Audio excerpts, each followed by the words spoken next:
后来过来是新竹市长高虹安做立委的时阵，涉嫌贪污助理费46万，一审是被判刑7年4个月，随后嘛互内政部来停职。民众党的立委张启凯认为，高虹安涉嫌贪污是伫做立委的期间，唔是做市长的任内。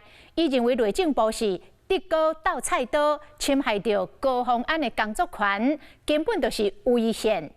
内政部长刘世芳回应讲，这个案件牵涉到公共的利益，拢是依照着法规来处理。民众党主席郭文泰张前景高期期出席国政办活动，就和国民党立委谢良介嘛来到收听。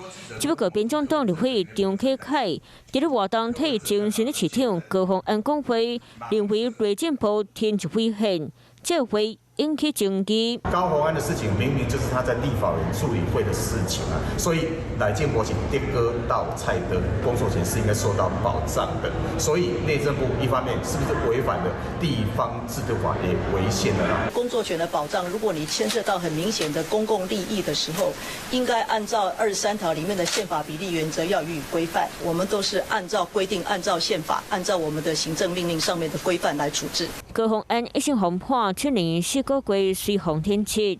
如今张启凯若建议高虹安向行政法院提出暂停处分，佮点名这是民进党伫咧报复2020年新的市长的败选，想要用政治和司法的手段来打压民众党。民众党刻意的去引申为是政治的追杀或司法的迫害。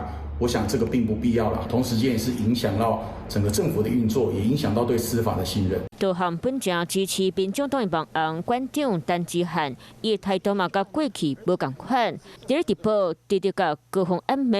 看到他们犯这种错误，真的是很低级的错误。这种东西就是连体婴嘛，你一个人丢脸丢的不是你的脸，丢的是所有人的脸。高虹安一审认为涉钱有罪，内政部依法停职，互家己人无拢看袂做。Hello， 我是林仙怡。想要抢先掌握最及时的新闻资讯吗？赶快订阅、按赞、开启小铃铛，锁定华视新闻 YouTube 频道。